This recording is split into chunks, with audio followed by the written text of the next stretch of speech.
আল্লাহর এক দরবেশ বান্দা এক বট গাছের নিচে বিশ্রাম করতেছিলেন আর সূরা মুলক পড়তেছিলেন।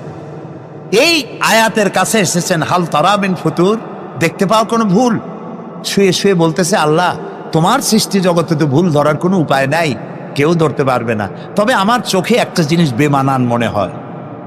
ভুল ধরতে কারো ক্ষমতা নেই, একটা জিনিস আমার কাছে বেমানান লাগে। একা একা বলতেছে, সেটা হলো এই, তুমি তাল গাছ বানাইছো যেমন, তালও সেই রকম বড়, বেল গাছ যেমন বেলও বড়, নারকেল গাছ যেমন নারকেলটাও বড়, কিন্তু এত বড় বিরাট বট গাছ, ফল একেবারে এতটুকু এতটুকু, এইটা একটু বেমানান লাগতেছে। এই চিন্তা করতেছে দরবেশ সাহেব, হঠাৎ করে একটু বাতাস এসে গাছের ডাল আন্দোলিত হয়েছে, একটা আধা পাকা বটের ফল অনেক উঁচু থেকে ছিঁড়ে এসে দরবেশের নাকের উপরে পড়ছে, নাকটা জ্বলে উঠছে। দরবেশ সাহেব বলছে, আস্তাগফিরুল্লাহ, আল্লাহ এটা তো ফল না, এটা আমার চিন্তার জবাব। আমি চিন্তা করতেছি গাছ আনমান ফল হয় নাই, তাল গাছ যেমন ফল যেমন, বট গাছ যেমন ফল যদি ওই আকারে হইতো, ফলটা যে পজিশন নিয়ে আমার নাকে পড়ছে, এতে তো আমার নাকও যাইতো মাথাও যাইতো। সুতরাং আল্লাহ রাব্বুল আলামিন তার সৃষ্টি জগৎকে আপন কুদরত দিয়ে সুন্দর করে সৃষ্টি করেছেন। ভাগ্যবান তারা যে আল্লাহকে স্বীকার করে 5 ওয়াক্ত নামাজে আল্লাহকে সেজদা দেয়, সুবহানাল্লাহ। আর শিক্ষক নামের, শিক্ষিত নামের কলঙ্ক ওই সব মুসলমান যারা মুসলমানের ঘরে জন্মগ্রহণ করে নিজেকে নাস্তিক বলে পরিচয় দেয়, নিজেকে যারা বামপন্থী বলে পরিচয় দেয়। মুসলমান তা আবার বামপন্থী, আস্তাগফিরুল্লাহ। কোরআনে কারিমে আল্লাহ তাআলা বলেছেন, আসহাবুল ইয়ামিন আসহাবুশ শিমাল, ডানপন্থী আর বামপন্থী। রাসূলুল্লাহ বলেছেন, বাম হাতে খায় শয়তান, তোমরা বাম হাতে খাবা না। বাম দিকের কামটাই শয়তানের, বাম দিকে কাম কার? জোরে বলেন। এই জন্য রাস্তা দিয়ে হাঁটবেন, ডান দিক দিয়ে হাঁটেন, কিছু খাইবেন ডান দিক দিয়ে খান, কিছু শুরু করবেন ডান দিক দিয়ে করেন। মুসলমানের কাজ সব ডান, ডানপন্থীদের নেতা পয়গম্বরেরা সব ডানপন্থীদের নেতৃত্ব দিয়ে আল্লাহ রাব্বুল আলামিন কিয়ামতের দিন ডানপন্থীদের নিয়ে আল্লাহর নবীরা জান্নাতে চলে যাবেন। আর বামপন্থীদের নেতা শয়তান, বামপন্থীদেরকে শয়তানের নেতৃত্ব দিয়ে সবগুলিকে জাহান্নামে নিয়ে যাবে। এই জন্য দেখবেন বামপন্থীদের যত নেতা আছে, একটা নেতাও মসজিদে যায় না, নামাজ পড়ে না। প্রিয় ভাই, সব কপাল পোড়া না হলে কোন মুসলমানের সন্তান বামপন্থী আন্দোলন করতে পারে না। হতভাগ্য, নিকৃষ্ট, জঘন্য। আল্লাহ এদেরকে হেদায়েত করুন, বলেন আমিন। জোরে বলেন আমিন। ওরা নামাজে নাই, রোজায় নাই, আল্লাহ নাই, রসুলে নাই, পরকালে নাই, মক্কায় নাই, মদিনায় নাই, ঠিক কিনা? আল্লাহ হেদায়েত নসিব করুন, বলেন আমিন। তাহলে 3টি পুঁজির কথা বলেছিলাম, তার মধ্যে প্রথম পুঁজি হলো আল্লাহর কি বিশ্বাস করতে দেখি? অস্তিত্বকে বিশ্বাস করা। এই অস্তিত্বের উপরে আমি আর আলোচনা করতে চাই না। আমরা বিশ্বাস করি আল্লাহ আছেন, ঠিক না? আচ্ছা, এবার প্রশ্ন করি, আল্লাহ আছেন, কোথায় আছেন? আচ্ছা, বুঝতে পারছি আপনাদের মধ্যে ইখতিলাফ হয়ে গেছে। কেউ বলছেন সব জায়গায়, কেউ বলছেন আরশে, কেউ বলছেন আকাশে।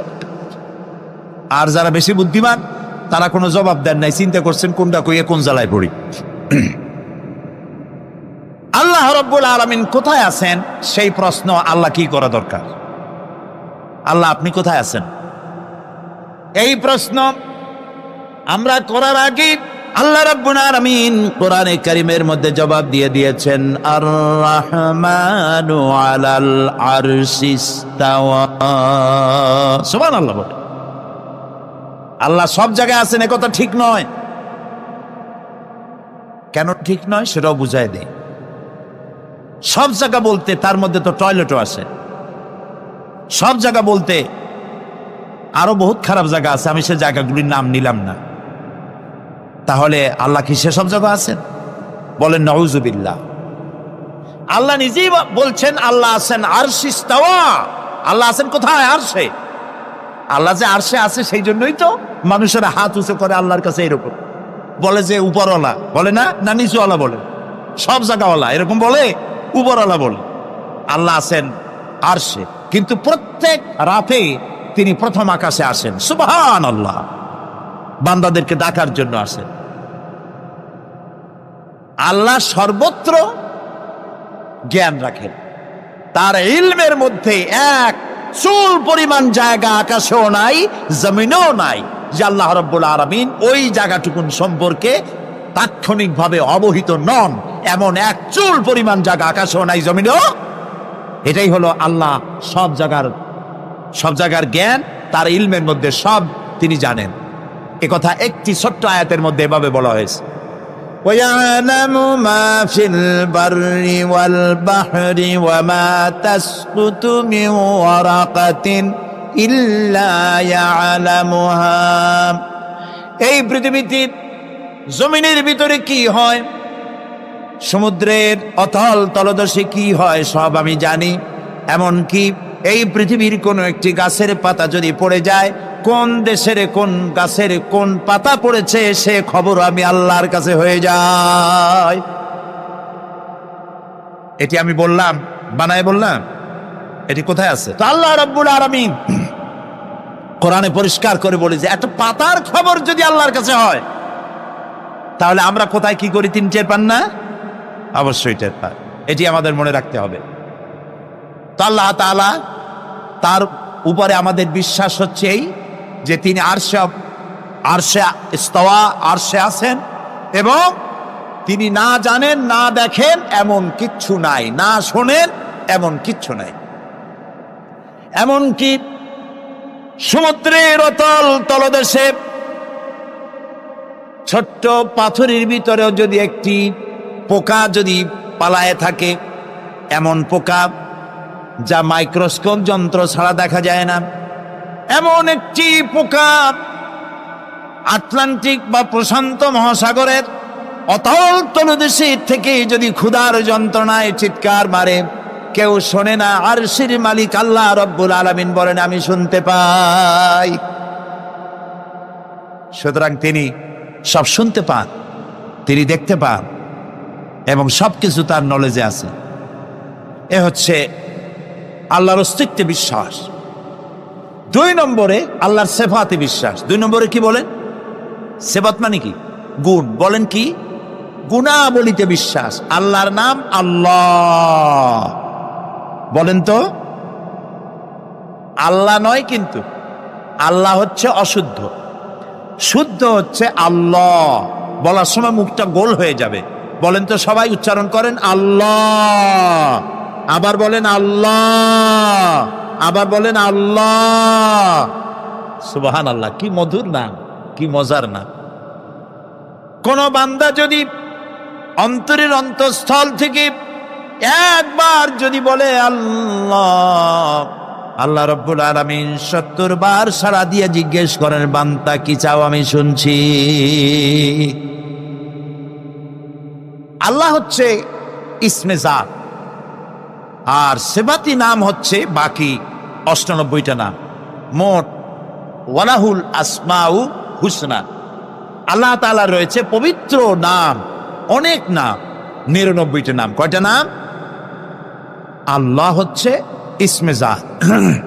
এই যে আমরা অনেক সময় খোদা বলি, খোদার কসম, খোদার কিরা, খোদা হাফেজ বলি না আমরা? এই খোদা শব্দ যতটা সম্ভব এই শব্দ উচ্চারণ থেকে বিরত থাকা উচিত, কারণ আল্লাহর 99 নামের মধ্যে খোদা বলে কোনো শব্দ নাই। কেউ যদি 10 লক্ষ বার খোদা বলে, একবার আল্লাহ বলার সমান হবে না, হবে না। কেমন খোদা বলে আল্লাহ নিজের নামকে পরিচিত করেন নাই। আল্লাহর নাম হচ্ছে আল্লাহ, আল্লাহর নাম কি? আর বাকি হলো গুণবাচক নাম। তিনি রব, তিনি রাজ্জাক, তিনি ওয়াদুদ, তিনি জব্বার, তিনি কাহ্হার, তিনি রহমান, তিনি রহিম। এরকম আছে না নাম? সব গুণবাচক নাম। এই আল্লাহকে বিশ্বাস করতে হবে। 1 নম্বরে তার অস্তিত্ব, তিনি আছেন। 2 নম্বরে গুণ সহকারে বিশ্বাস করতে হবে। আমরা পানিকে বিশ্বাস করি সে চুবাইয়া ডুবাইয়া মারতে পারে, এই হিসাবে বিশ্বাস করি, ঠিক না? আগুনকে বিশ্বাস করি সে পোড়ায় মারতে পারে। সাপকে বিশ্বাস করি সে দংশন করলে আমি মরে যেতে পারি, ঠিক কিনা? এইভাবে প্রত্যেকটা জিনিসের গুণ সহকারে তাকে বিশ্বাস করতে হয়। সেই জন্য আল্লাহকে আল্লাহ আছেন এইটা শেষ কথা নয়, তার গুণ সহকারে তাকে বিশ্বাস করতে হবে। তিনি হচ্ছেন খেতে দেওয়ার মালিক, রাজ্জাক। মানে বলেন তো নামটা কি? রাজ্জাক মানে কি? রিজেক দাতা। কে রিজেক দাতা? এই জন্য রিজেক চাইতে হবে কার কাছে? আল্লাহর কাছে। কোনো অভাব অভিযোগের জন্য আমি কাউকে বলবো না আপনি আমার খেতে দেন, আল্লাহর কাছে চাইতে হবে। চাইবো কার কাছে? আল্লাহর কাছে। খেতে দেওয়ার মালিক তিনি। আচ্ছা বলেন, এই পৃথিবীর মধ্যে মানুষেরা বেশি না হাতি, ঘোড়া, বাঘ, ভল্লুক, ময়না, টিয়া, মাছ, পাখি, পতঙ্গ, কীট এগুলো বেশি? কোনটা বেশি? আমরা বেশি না ওরা বেশি? ওরা বেশি। ওরা বেশি। এই যে অসংখ্য হাতি আছে পৃথিবীতে, হাতির পেট বড় না আমার পেট বড়? গন্ডারের পেট বড় না আপনার পেট বড়? কুমিরের পেট বড় না আপনার পেট বড়? আচ্ছা, এখন এই সব প্রাণীদেরকে কে খেতে দেন? আপনার আমার তো ব্যাংকে ডিপোজিট আছে, কম থাকুক বেশি থাকুক, গোলায় ধান আছে, চাউল আছে, বাড়িতেও আছে, আছে না?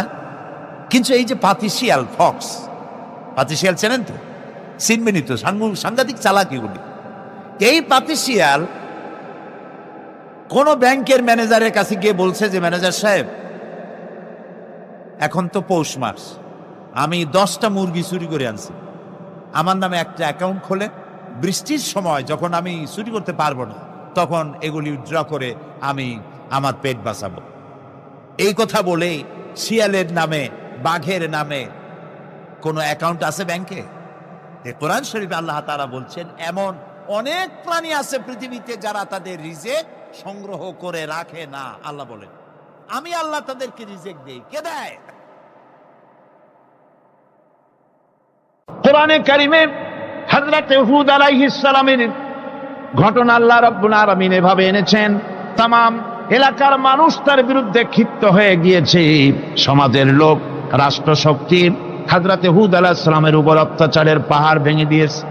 হযরত হুদ আলাইহিস সালাম একা মানুষ, সমাজের রাষ্ট্রশক্তির এই দুর্বিসন্ধির ষড়যন্ত্রের চ্যালেঞ্জ তিনি গ্রহণ করলেন।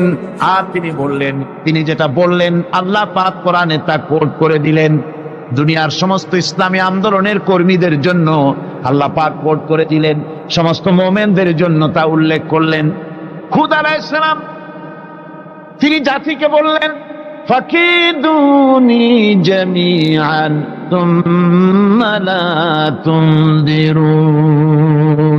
তোমাদের যত ক্ষমতা আছে সমস্ত ক্ষমতা নিয়ে আমার বিরুদ্ধে তোমরা ষড়যন্ত্র করো, আর আমাকে এতটুকু অবকাশ দিও না।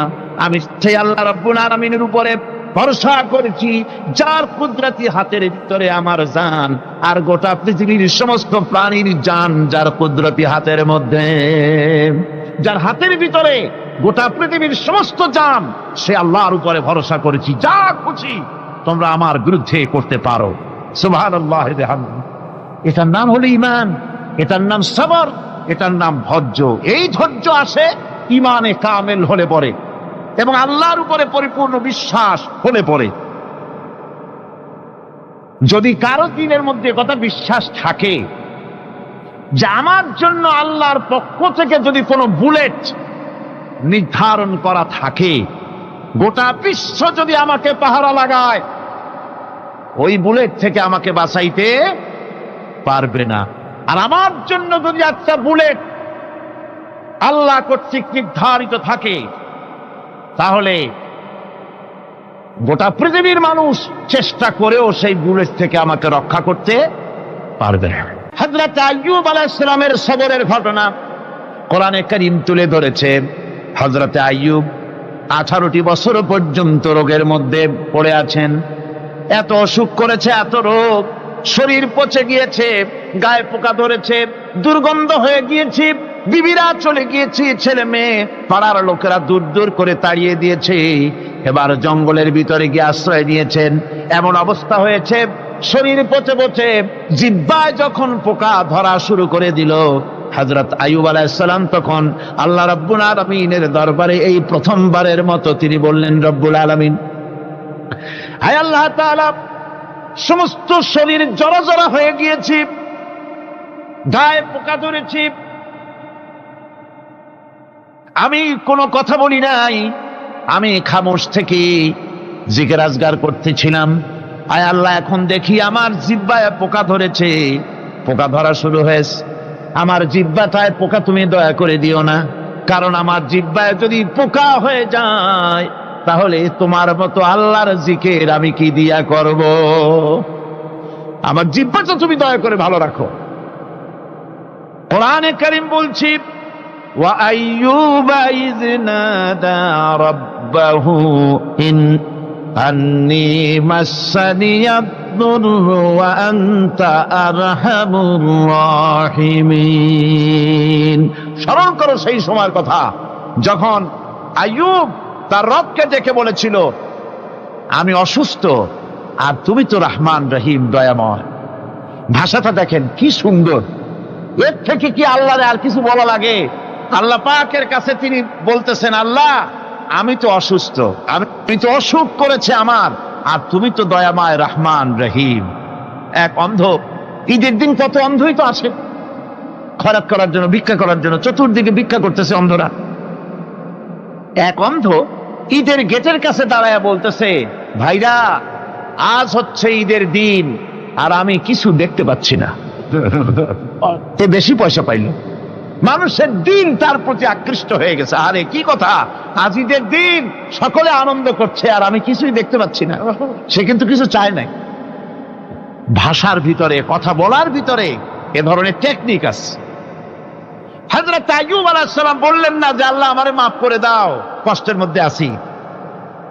তিনি শুধু বলেছেন, রব্বুল আলামিন আমি অসুস্থ হয়ে পড়েছি, আমার অসুখ করেছে, আর তোমার নাম রহমান রহিম। এতটুকু কথা বলেছেন। আল্লাহ রাব্বুল আলামিনের দরজায়, তার দরবারে আইয়ুব আলাইহিস সালামের ডাক চলে গেছে। যায় নাই? কোন অসুবিধা আছে নাকি? কোনো অসুবিধা নাই। পানির তলা দিয়া যদি কেউ ডাক দেয়, পাহাড়ের ভিতরে বসে যদি কেউ ডাক দেয়, আল্লাহ রাব্বুল আলামিন তা শুনতে পান। ইউনূস আলাইহিস সালাম মাছের পেটে বসে চিৎকার মেরেছিলেন, লা ইলাহা ইল্লা আনতা সুবহানাকা ইন্নী কুনতু মিনাজ জালিমিন। তিনি বলছিলেন, আয় আল্লাহ তাআলা, আমি তোমার প্রশংসা করছি, তুমি ছাড়া উপাস্য নাই, মাবুদ নাই। আমি তোমার পবিত্রতা ঘোষণা করছি, আমি তো জালিমদের অন্তর্ভুক্ত হয়ে গেছি। বাস এতটুকুন কথাই বলেছেন। আল্লাহ পাক বলছেন, ইউনূসের ডাক তো কেউ শোনে নাই, পানির মধ্যে কেউ শোনে নাই, জমিনের কেউ শোনে নাই, মহাশূন্যের কেউ শোনে নাই, কিন্তু মাছের পেটের ভেতরে থেকে, গভীর অতল দরিয়ার তলদেশ থেকে মাছের পেটের ভিতরে বসে আমার ইউনূস যে ডাক দিল, ওই ডাক আমি আরশের মালিক আমি শুনতে পেয়েছি, আর সঙ্গে সঙ্গে জবাব দিয়েছি। ফাস্তাজাবনা লাহু ওয়া নাজ্জাইনাহু মিনাল গাম্মি ওয়া কাযালিকা নুজিল মুমিনিন। ডাকের সাড়া দিলাম, বিপদ দিয়া বাঁচায় দিলাম। শুধু ইউনূসের না, আল্লাহ পাক এ জায়গায় আবার ওয়াদা করলেন, দুনিয়ার যত মুমিন বান্দা আছে তারা যদি কখনো বিপদে পড়ে যায় আর আমারে যদি ডাকে, আমি এইরকম করে বিপদ থেকে বাঁচাইয়া দেব। আইয়ুব আলাইহিস সালাম যখন আল্লাহ রাব্বুল আলামিনের কাছে ফরিয়াদ করলেন, আল্লাহ পাক তখন বলছেন, কোরআনে কারীম বলছে, ফাস্তাজাবনা লাহু فكشفنا ما به من ضر وآتيناه أهله ومثلهم معهم رحمة من عندنا وذكرى للعابدين। আমি আইয়ুবের দোয়া কবুল করে নিলাম, শুধু তার পরিবার বর্গই দিলাম না, বরং আরো কিছু নিয়ামত আমি তাকে দান করে দিলাম। এবং তাই জন্য, যেহেতু তারা ছিল আমার অনুগত বান্দা, আমার বাধ্যগত, আমি এই জন্য রহম করেছি, সমস্ত রোগ শোক আমি মাফ করে দিয়েছি। আমাদের সামান্য একটু জ্বর হয়, যদি 2-3 দিন জ্বর হয়েছে, জ্বর ছাড়ে না, বলে যে এত ভালো ভালো কাজ করি তারপর আমার এত জ্বর হওয়া লাগে। অমুকরা এত পাপ করে, তা তো কিছুই হয় না। খালি আল্লাহ আমার চোখে দেখলো, আমার বউর অসুখ, আমার অজুমুড়ি সারি না। ভাইরা, আপনি ঠিক পান না যে কি গুনাহ আপনি করেন। কোরআনে কারীম বলছি, وَمَا أَصَابَكُم مِّن مُّصِيبَةٍ فَبِمَا كَسَبَتْ أَيْدِيكُمْ وَيَعْفُو عَن كَثِيرٍ।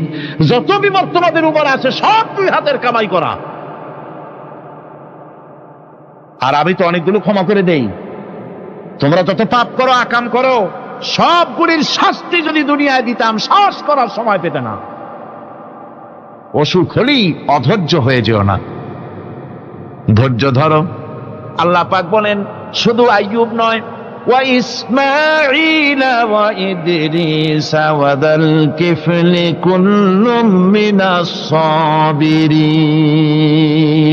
এইভাবে করে ইসমাঈল, ইদ্রিস, জুলকিফল সবাই ছিল ধৈর্যশীল। জোরে বলেন সুবহানাল্লাহ। ধৈর্যের চরম পরাকাষ্ঠা ছিলেন তিনি। কোরআনে কারীম নবীদের এই কথাগুলি আমাদের শোনাচ্ছেন। হযরত ইয়াকুব আলাইহিস সালাম, কলিজার টুকরা সন্তান হযরত ইউসুফ আলাইহিস সালামের জন্য তার মনটা পাগল ছিল।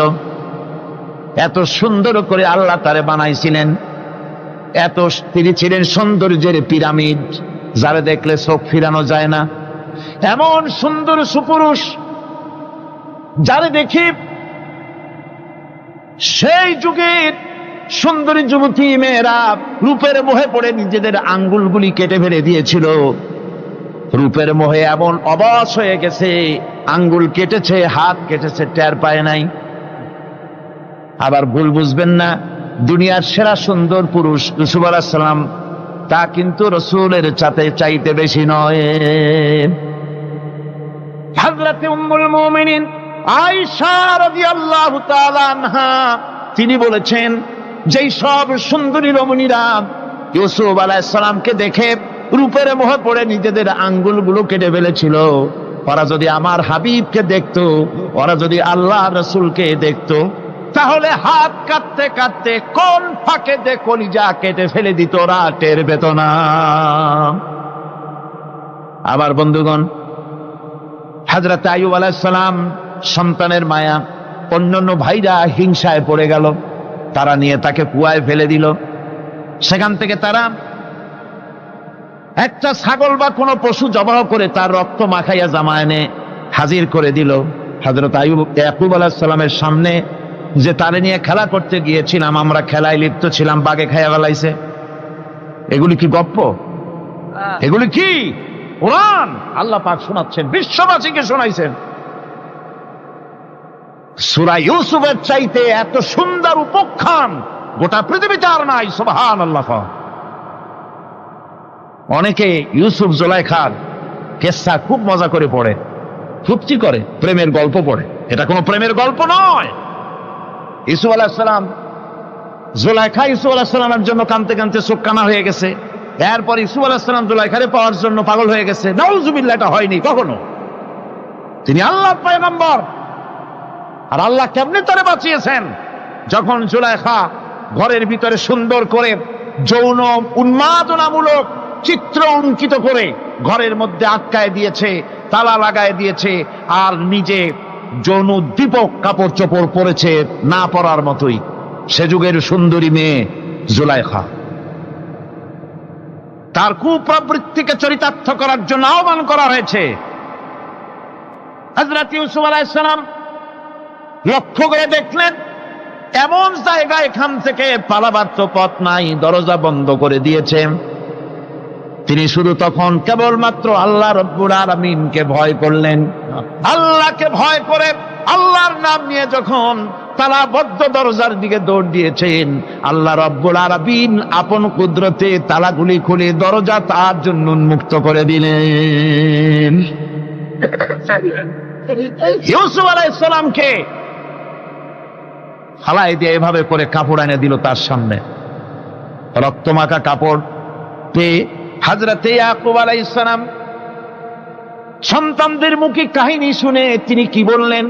কোরআনে কারীম তা কোট করেছে। তিনি চিক দিলেন না, ফাল দিলেন না, ফিট হয়ে পড়লেন না। তিনি বললেন, কলিজার টুকরা সন্তান, তার মরার খবর শুনেছেন? তিনি বললেন কি? ফাসাবরুন জামিলুন ওয়াল্লাহুল মুস্তাআনু আলা মা তাসিফুন। আমি উত্তম সবর অবলম্বন করব। তোমরা যে কাহিনী রচনা করেছো এর বেলায় আমি আল্লাহর কাছে সাহায্য চাই। আমি উত্তম সবর অবলম্বন করব।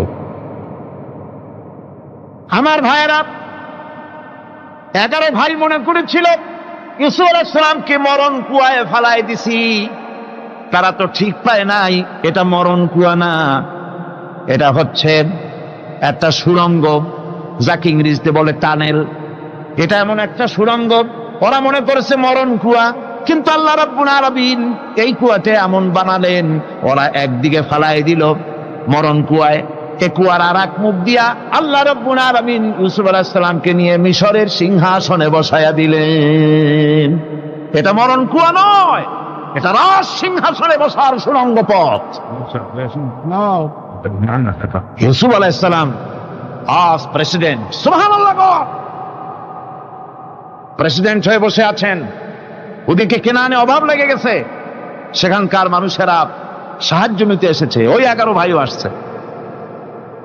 হযরত ইউসুফ আলাইহিস সালাম দেখেই চিনে ফেলেছে, ওরা কিন্তু তখনও ঠিক পায় নাই। হযরত ইউসুফ আলাইহিস সালাম চিনে ফেলেছেন। এখন কি করা উচিত? সবগুলাকে ঠ্যাং উপরের দিকে উঠাইয়া তারপরে সমানে ধোলাই দেওয়াই তো স্বাভাবিক ছিল, আমাদের মতো মানুষ হইলে, ঠিক কিনা? ঠিক তো বলবেনি, অভ্যাস তো এটাই।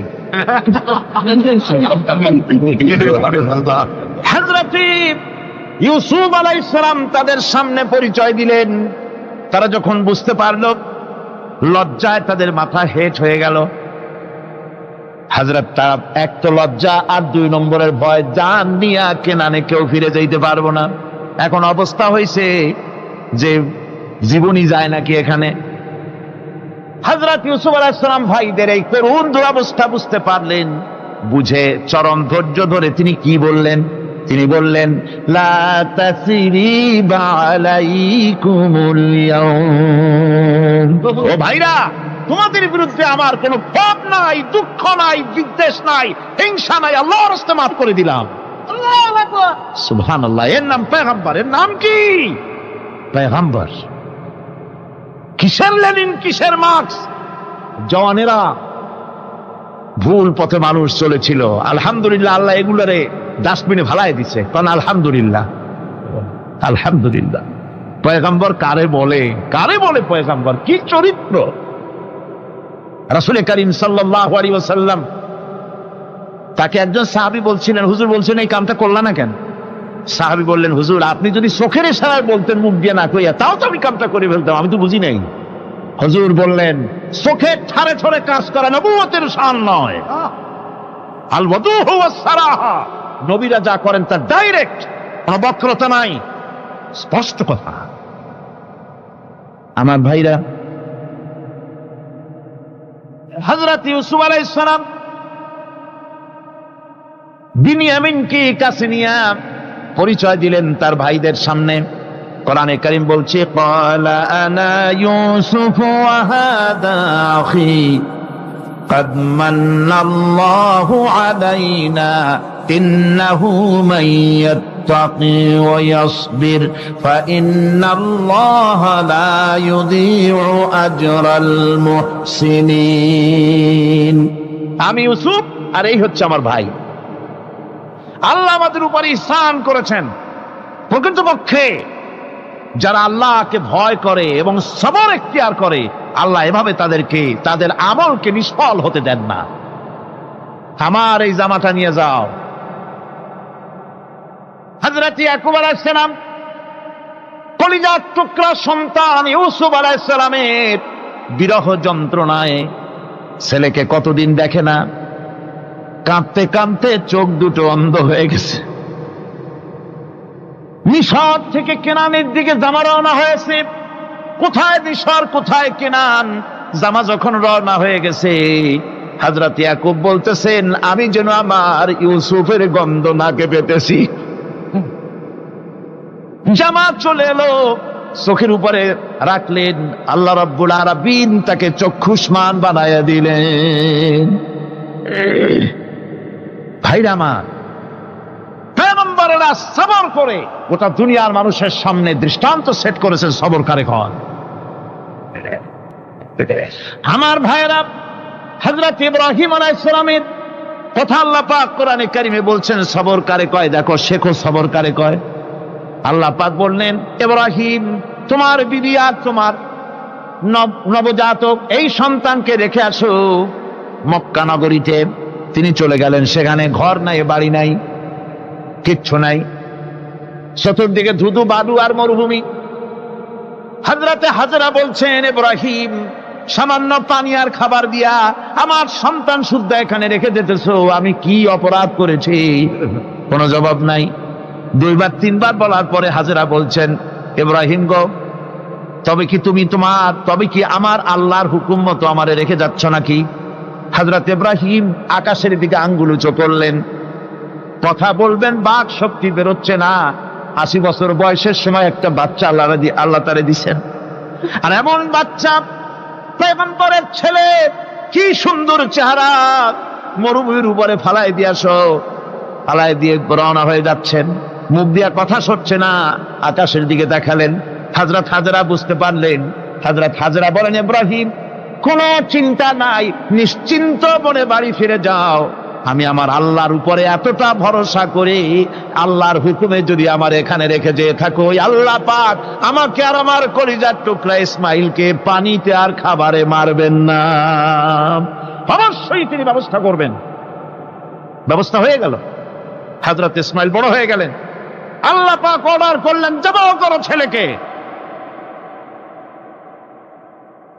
হযরত ইব্রাহিম আলাইহিস সালাম যখন জবাহের প্রস্তাব করলেন, হযরত ইসমাইল তা আপত্তি করতেন, বাবাজি আমার মায়ের আর আমাকে বাচ্চা অবস্থায় ফেলে গেলেন, খাবার দেন নাই, পড়ার দেন নাই, বছরের পর বছর আমাদের এখানে কাটলো, দেখতেও আসেন নাই, আজ আসছেন জবাহ দিতে, এটা কেমন কথা? কি ধরনের বাপ আপনি?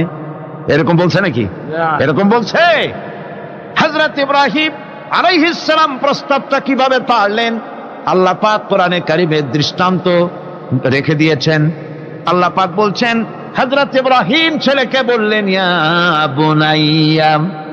বুনাইয়া, হে আমার কলিজার টুকরা লাডলা, হে আমার কলিজার টুকরা সন্তান, ইন্নী আরা ফিল মানাম আন্নী আযবাহুক, আমি স্বপ্নে দেখছি আমি যেন তোমাকে জবাহ করতেছি, ফানজুর মাযা তারা, তোমার রায় কি বলো? আমি তো স্বপ্নে দেখছি যে আমি তোমার জবাহ করতেছি, এখন তোমার রায় কি, তোমার মত কি? হযরত ইসমাঈল আলাইহিস সালাম শুনিয়া দিলেন দৌড়, নাকি? না,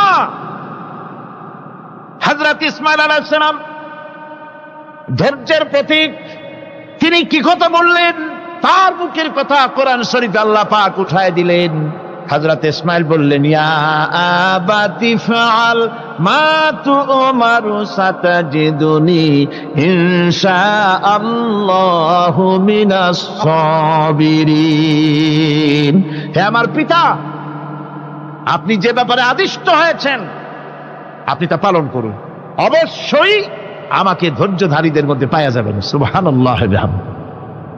এক বর্ণনা এসেছে, হযরত ইসমাঈল বললেন, আব্বাজান আমি ধৈর্যধারীদের ভিতরে আমারে পাবেন, তবে জবাহ করার আগে আমার হাত পাটা একটু বেঁধে নেন, কারণ জবাহের যন্ত্রণায় আপনার গায়ে যদি আমার হাত পা লেগে যায় তো বেয়াদবি হয়ে যেতে পারে, আর আমি মরে আমার জবাহ হয়ে যাওয়ার পর আমার রক্ত মাখা জামাটা নিয়া আমার মা হাজেরারে দিবেন, কারণ তাকে মা বলবার মতো আর তো কেউ নাই। হযরত ইব্রাহিম তাকে বাঁধবার জন্য প্রস্তুতি নিলেন। হযরত ইসমাঈল বলছেন, আব্বাজান বাঁধবেন না, বাঁধার প্রয়োজন নাই। বলে, কেন? একবার বাঁধতে বললে আবার তুমি নিষেধ করছো কেন? ছেলে বলছেন, আব্বাজান বাঁধবো না এই জন্যে, হয়তো কিয়ামতেই প্রশ্ন উঠতে পারে যে আল্লাহর হুকুমে রাজি ছিল না বলে হাত পা বাঁধা জবাহ করছে, আমি এই সুযোগ দিব না, আপনি জবাহ করেন, আমি এতটুকু নড়াচড়া করব না। ধৈর্যের চরম প্রতীক। হযরতে ইসমাঈল আলাইহিস সালাম দেখাই দিয়েছেন ধৈর্য কারে কয়। আমার বন্ধুগণ, এই পৃথিবীর সবচাইতে ধৈর্যের বড় প্রতীক হতেছেন ইমামুল মুরসালিন, আশরাফুল আম্বিয়া, সাইয়্যিদুল মুরসালিন জনাবে মুহাম্মাদুর রাসূলুল্লাহ সাল্লাল্লাহু আলাইহি ওয়াসাল্লাম। আমার বন্ধুগণ, সবচাইতে বড় ধৈর্যের প্রতীক তিনি। কাউকে একটা গালি দেন নাই জীবনে, কাউকে ঠাট্টা করেন নাই, কাউকে মারেন নাই, কারো মনে দুঃখ দেন নাই। তিনি দুঃখ পেয়েছেন, তিনি কাউকে দুঃখ দেন নাই। তিনি কষ্ট পেয়েছেন, কাউকে কষ্ট দেন নাই। আমার ভাইয়েরা, তায়েফের ময়দান, আমার নিজের চোখে তায়েফে যেদিন আমি তায়েফ দেখলাম, আমি তায়েফে ঢুকেছি, জীবনে কোনোদিন যাই নাই। রমজান মোবারকে আমি সেখানে গেলাম, আমাকে বসার জন্য তারা নিয়ে যাবে। আমি বললাম আগে বসবো না, আমারে আগে নিয়ে যাও, আমার নবীকে কোন জায়গায় ওরা মেরেছিল সে জায়গাটা দেখাও। তাইফের সেই গলিতে যখন আমি গিয়েছি, দুই দিকে পাহাড় দাঁড়ানো, তাইফের লোক আমার সাথে ছিল, তারা বলল এই জায়গাটা প্রথম যেখানে চতুর্দিক থেকে নবীজিকে পাথর মারছিল আর আল্লাহর নবী বেহুশ হয়ে পড়ে গিয়েছিলেন। 3টা দিন না খাওয়া, হযরতে খাদিজা নাই, আবু তালিব নাই, মক্কায় জায়গা নাই পা রাখার। নবীজি 3টা দিন ঘুরলেন। নেতারা বলল তুমি যদি নবী হবে তো এতিম হলে কেন? আল্লাহ নবী বানাবার জন্য কি একটা ধনী মানুষ পায় না? তোমার মতো এতিম আর গরিবের নবী বানাইলো কেন?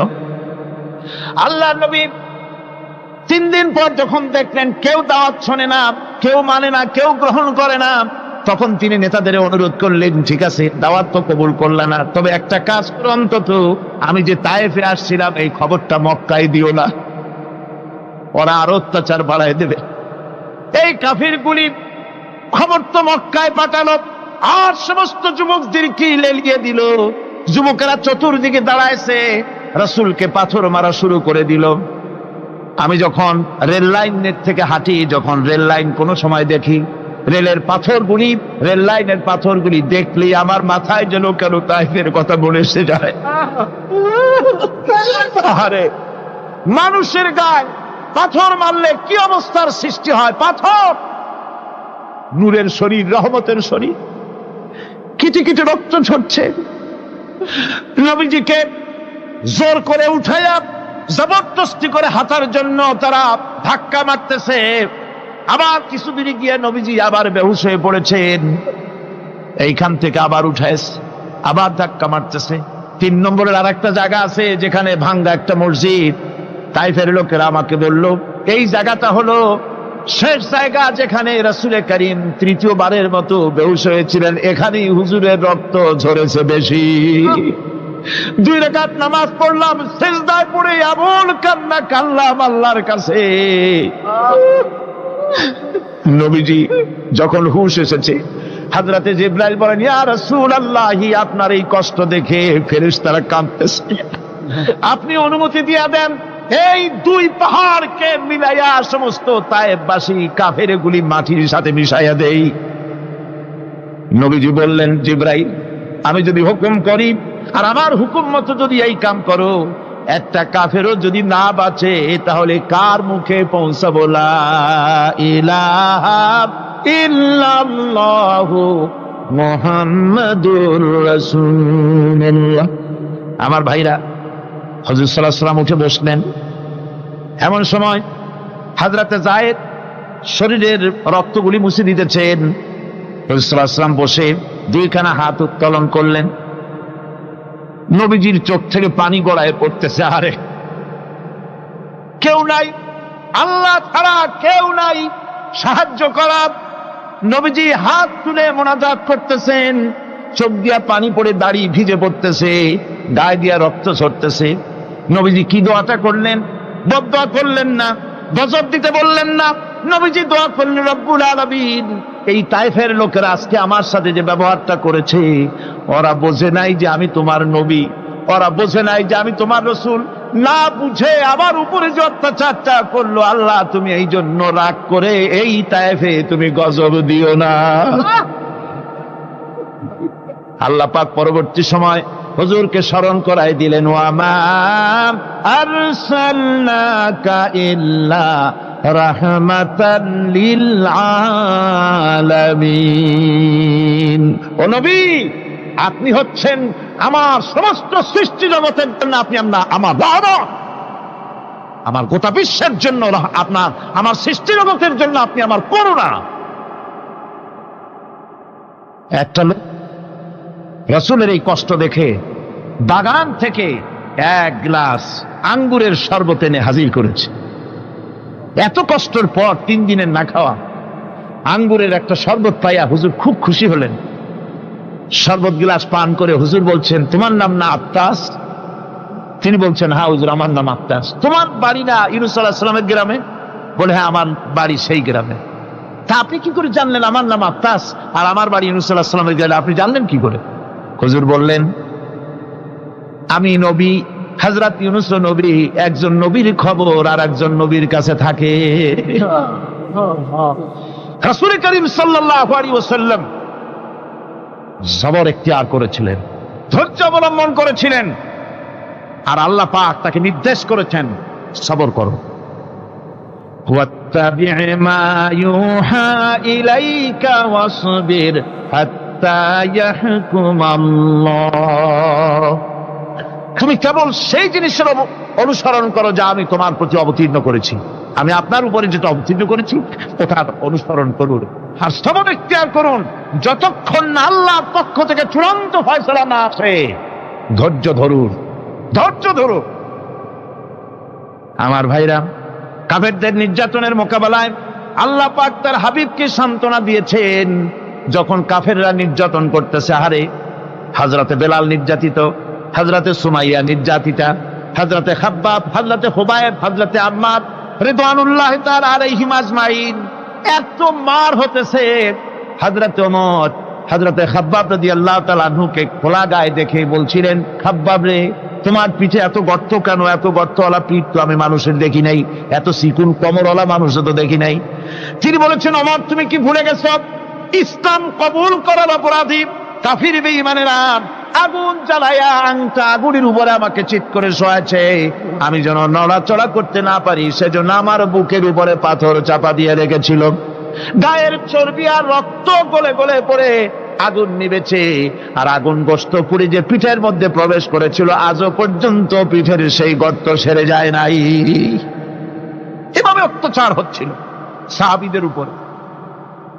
আল্লাহ রাব্বুল আলামিন তার হাবিবকে সান্ত্বনা দিলেন, ওয়াসবির ওয়া মা সাবরুকা ইল্লা বিল্লাহি ওয়া লা তাহজান আলাইহিম ওয়া লা তাকু ফি যায়কিম মিম্মা ইয়ামকুরুন। হে রাসূল, সবরের সাথে কাজ করতে থাকুন। আপনার এই সবরের তৌফিক তো আল্লাহই দিয়েছেন, আর ওদের সমস্ত ষড়যন্ত্র, ওদের অপকৌশলে আপনি দুঃখিত হবেন না, চিন্তা করবেন না, ভারাক্রান্ত হবেন না। আপনি নিশ্চিত থাকুন। ওয়াসবির লিহুকমি রাব্বিকা ফাইন্নাকা বিআয়ুনিনা। হে নবী, আপনার রবের চূড়ান্ত ফয়সালা আসা পর্যন্ত ধৈর্য ধারণ করুন। আপনি তো আমার চোখের সামনে। সুবহানাল্লাহ, সুবহানাল্লাহ। আপনি আমার চোখের সামনে। কে আপনাকে কি করবে আমি দেখবো না? সুবহানাল্লাহ।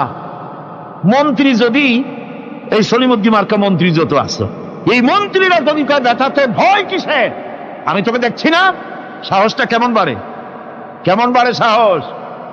আরে কোনো মন্ত্রী ছাতা মাতা না, কোন প্রেসিডেন্ট রাজা বাদশা না, আকাশ আর জমিনের মালিক আমার আল্লাহ রাব্বুল আলামিন বলছেন, হাবিব কোনো চিন্তা নাই, আপনি আমার চোখের সামনে। ওরা চায় আপনাকে দুনিয়া থেকে মিটাই দিতে, আর আমি চাই ওয়ারাফানা লাকা যিকরাক, আপনার প্রশংসা তো হবে গোটা বিশ্ব জুড়ে, সর্বত্র ছড়িয়ে যাবে আপনার নাম। সুবহানাল্লাহি বিহামদিহি। আল্লাহ পাক অন্যত্র বলেছেন, ওয়ালাকাদ কুযযিবাত রুসুলুম মিন ক্বাবলিকা ফাসাবারু আলা মা কুযযিবু ওয়া উযু হাত্তা আতাহুম নাসরুনা। হে মুহাম্মদ সাল্লাল্লাহু আলাইহি ওয়াসাল্লাম, আপনার পূর্বে অসংখ্য নবী রাসূল এই পৃথিবীতে আসছে এবং জুলুম আর নির্যাতনের শিকার তারা হয়েছেন। অবশেষে তাদের প্রতি আল্লাহর সাহায্য এসেছে। সুতরাং আপনাকেও ধৈর্য ধারণ করতে হবে। ধৈর্য ছাড়া কোনো পথ নাই। ধৈর্য আপনাকে ধারণ করতেই হবে। আর এই ধৈর্য ধারণ করলে পরে আল্লাহর চূড়ান্ত ফয়সালা আসবে, তখন আল্লাহ পাক মেহেরবানি করবেন। আমার ভাইয়েরা, এই ধৈর্য পৃথিবীর সমস্ত পয়গম্বররা ধৈর্য অবলম্বন করেছেন, কখনো অধৈর্য হন নাই। দিন কায়েমের সংগ্রামে নবী রাসূলগণ দারুণ ভাবে সবর ইখতিয়ার করেছেন। বৃদ্ধবাদীদের সকল রকমের নির্যাতন, অপকৌশল, ষড়যন্ত্র, এই সব কিছু মোকাবেলা করেছেন ধৈর্যের নীতি অবলম্বন করি। কখনো ধৈর্যচ্যুতি তাদের মধ্যে ঘটেনি, বরং আল্লাহ রাব্বুল আলামিন তাদের প্রতি সন্তুষ্ট হয়েছেন। যারা এই ধৈর্য ধরেছে তাদের উপরে সন্তুষ্ট হয়ে আল্লাহ রাব্বুল আলামিন বলেছেন, ওয়া কাআইয়্যিম মিন নাবিয়্যিন কাতালা মাআহু রিব্বিয়ুন কাসীর। এর আগে অনেক নবী এসেছিলেন যাদের সাথে বহু আল্লাহওয়ালা লোক লড়াই করেছেন। ফামা ওয়াহানু লিমা আসাবাহুম ফি সাবিলিল্লাহি ওয়া মা যাআফু ওয়া মাস্তাকানু। আল্লাহর পথে তাদের উপর যত বিপদ এসেছিল তারা হতাশ হয়ে পড়েন নাই, দুর্বলতা দেখাননি, বাতিলের সামনে মাথাও নত করেন। ওয়াল্লাহু ইউহিব্বুস সাবিরিন। আর আল্লাহ পাক ধৈর্যশীল যারা, তাদেরকে আল্লাহ পাক ভালোবাসেন। আমার ভাইরা, ধৈর্যের পরিচয় রাসূল করিম সাল্লাল্লাহু আলাইহি ওয়াসাল্লাম উহুদের ময়দানে যখন আক্রান্ত হয়ে গেলেন, চতুর্দিকে কাফেররা ঘিরে ধরেছে, বাঁচার কোনো পথ নাই। সাহাবায়ে কেরাম রাসূলকে পাহারা দিলেন। যারা রাসূলকে পাহারা দিতে দাঁড়াইছেন, জীবন দিয়া পাহারা দিতে দাঁড়ায় গেছে। রাসূলের দিকে মুখ দিয়া, পিঠটা বাইরের দিকে দিয়ে রাসূলকে পাহারা দেওয়া শুরু করেছেন। হুজুরকে পাহারা দিতে যারা দাঁড়িয়েছিলেন, কাফের কর্তৃক নিক্ষিপ্ত কি তীরগুলি এসে যখন বিঁধতেছিল, শুধু একজন সাহাবী হযরত তালহার পিঠের ভিতরে রাসূলকে হেফাজতের জন্য 80টা তীর একজনের পিঠের মধ্যে দিয়ে ঢুকেছে। এক অসতর্ক মুহূর্তে নবীজির দান্দান মোবারক শহীদ হয়ে গেল, শিরস্থান ভেঙে গেল, লোহার কড়া প্রবিষ্ট হয়ে গেল কপালের ভিতরে। হুজুর মাথা ঘুরে পড়ে গেলেন। হযরত আবু উবাইদা রাদিয়াল্লাহু তাআলা আনহু হুজুরের মস্তক মোবারককে কোলে করে নিয়ে তারপরে বহু কষ্ট করে মাথা থেকে লোহার কড়া বের করলেন। এবার ওই কড়ার ছিদ্র দিয়ে রক্ত আসতেছে, মুখ দিয়ে রক্ত পড়তেছে, দাড়ি ভিজে যাচ্ছে। বুখারী শরীফে এসেছে, আল্লাহর নবী দুইখানা হাত নিজের চেহারার উপরে মলে আনে টাটকা রক্ত চোখের সামনে দেখে বলছেন, আহারে, এই কওমের ফালাত কি করে হবে, এই কওমের মুক্তি কি করে হবে, এই কওমের নাজাত কি করে হবে, যে কওম তার নবীর চেহারা রক্ত দিয়ে লাল বানাইয়া দিল। নবীজি বললেন, আল্লাহুম্মা গফিরলি কওমি ফাইন্নাহুম লা ইয়ালামুন। আয় আল্লাহ পাক, আমার এই কওম বুঝতে পারে না, ওদেরকে মাফ করে দাও। খবর ছড়িয়ে গেল নবীজি শহীদ হয়ে গিয়েছেন। খবর ছড়িয়ে গেল চতুর্দিকে, মদিনায় খবর ছড়িয়ে গেল। মানুষ পাগলের মতো দৌড়ানো শুরু করে দিল। এক মেয়ে লোক দৌড়াচ্ছে উহুদের দিকে। কয়েকজন সাহাবীর সঙ্গে দেখা, তারা জিজ্ঞেস করলেন, দৌড়াও কেন মহিলা, যাও কই? কয় উহুদের দিকে যেতেছি। কয় যায় তো কোনো লাভ নাই, যেহেতু তোমার যে স্বামী এসেছিলেন জিহাদের ময়দানে তিনি তো শহীদ হয়ে গেছেন। মহিলা বলতেছে, কে শহীদ হয়েছে শুনতে চাই না, আগে বলো নবীজি কেমন আছে। আবার কিছুক্ষণ পর আর কয়েকজনের সঙ্গে দেখা, তারা বলছে, মেয়ে লোক দৌড়াও কই? যাচ্ছি উহুদের দিকে। তারা বলছেন যে কোনো লাভ নাই, তোমার যে দুইটা কলিজার টুকরা সন্তান উহুদে এসেছিল দুটোই শহীদ হয়ে গেছে। মা বলতেছে, ও সাহাবী, কে শহীদ হয়েছে শুনতে চাই না, তাড়াতাড়ি করে বলো আল্লাহর নবী মুহাম্মদ রাসূলুল্লাহ সাল্লাল্লাহু আলাইহি ওয়াসাল্লাম কেমন আছেন। দৌড়াতে দৌড়াতে উহুদের মাঠে সাহাবায়ে কিরাম পরিবেষ্টিত, আল্লাহর নবীর কাছে গিয়ে হুজুরের জীবিত চেহারা মোবারকের দিকে তাকায়া মেয়ে লোকটি কাঁদতেছে আর বলতেছে, ইয়া রাসূলুল্লাহ, আমার স্বামী মরা শোক, আমার কলিজার টুকরা দুইটা সন্তান মরা শোক আমার কলিজা থেকে মুছে গেছে, আপনি বেঁচে আছেন, তামাম মুসলমানদের এর চাইতে বড় সান্ত্বনা আর নাই। ভাইরা আমার, রাসূল করিম সাল্লাল্লাহু আলাইহি ওয়াসাল্লাম এভাবে করে ধৈর্যের পরিচয় দিয়েছেন। গালাগালি দেন নাই, রাগ করেন নাই, বদদোয়া করেন নাই। সুবহানাল্লাহ কোন, সুবহানাল্লাহ। ভাইরা আমার, এই সবর এমন মহান বৈশিষ্ট্য, এর মধ্যে রয়েছে জিহাদের ময়দানে যদি লোক কম হয় আর যদি তাদের মধ্যে সবর থাকে, বেশি সংখ্যক লোকের উপরে আল্লাহ পাক সবরকারীদেরকে বিজয়ী করে দিবেন। কোরআনে কারীমে রব্বুল আলামিন বলেন, কাম মিন ফিয়াতিন কালিলাতিন গালাবাত ফিআতান কাসীরাতাম বিইذনিল্লাহ ওয়াল্লাহু মা'আস সাবিরিন। এমন ঘটনার বহু নজির আছে যে কম সংখ্যক লোকেদের উপরে আল্লাহ পাক, বেশি সংখ্যক লোকেদের উপর আল্লাহ পাক কম সংখ্যক লোকদেরকে জয়ী করে দিয়েছেন। আল্লাহু মা'আস সাবিরিন, আর আল্লাহ আছে ধৈর্যশালীদের সাথে। আল্লাহ আছে কাদের সাথে? দেখেন না বদরের কামটা, বদরের ময়দান, 313 জন মুসলমান, অস্ত্রপাতি নাই, সামান্য সামান্য অস্ত্র, আর কাফেরেরা এসছে হাজারেরও বেশি। আমার বন্ধুগণ, ধৈর্যে কত বড় কাম দিল, ধৈর্য ধারণ করেছেন তারা, আল্লাহর উপরে ভরসা করেছেন। আল্লাহ রাব্বুল আলামিন অস্ত্রের কাজ কি দিয়া করায় দিলেন। একজন সাহাবী এসে বলছেন, হুজুর, জিহাদের ময়দান, ইসলামের প্রথম জিহাদ, আমার কাছে তো অস্ত্র নাই, মেহেরবানি করে একটা অস্ত্র আমারে দেন, আমি লাফায় পড়ি জিহাদের মধ্যে। হুজুর বলেন, অস্ত্র তো আমার কাছে নাই, দিবটা কি? সাহাবী বলছেন, হুজুর, অস্ত্র না থাকে যা পারেন তাই দেন, আপনার হাত দিয়ে যা দিবেন আমি দাঁড়ায় থাকতে পারবো না, জিহাদে আমাকে শরীক হতেই হবে। নবীজি কাছে পেলেন একখানা শুকনা খেজুরের ডালখানা তুলে সাহাবীর হাতে তুলে দিলেন। সাহাবী বলেন, রাসূলের হাতের দেওয়া শুকনা খেজুরের ডালটা নিয়ে আমি যখন কাফেরদের ভিড়ের মধ্যে ঝাঁপায় পড়ে যখন শুকনা খেজুরের ডাল দিয়ে আঘাত দিলাম, তখন ধারালো তরবারি দিয়ে আঘাত করলে যে কাম হয়, শুকনা খেজুরের ডালের আঘাতে কাফের দ্বিখণ্ডিত হয়ে জমিনে পড়ে গেল। ভাইরা আমার, আল্লাহ রাব্বুল আলামিন সবর যারা করে, সংখ্যায় যদি কম হয়, আল্লাহ পাক তাদেরকে বিজয়ী করে দেবেন, এই ওয়াদা আল্লাহ রাব্বুল আলামিন করেছেন। এই সবরের গুণ ছাড়া জান্নাতেও প্রবেশ করা যাবে না। সবর যদি না থাকে বেহেশতে যাওয়া যাবে না। ভালো করে মনে রাখেন, আল্লাহ পাক বলছেন, আম্মা হাসিবতুম আন তাদখুলুল জান্নাতা ওয়ালাম্মা ইয়া'লামিল্লাহুল্লাযীনা জাহাদু মিনকুম ওয়া ইয়া'লামাস সাবিরিন।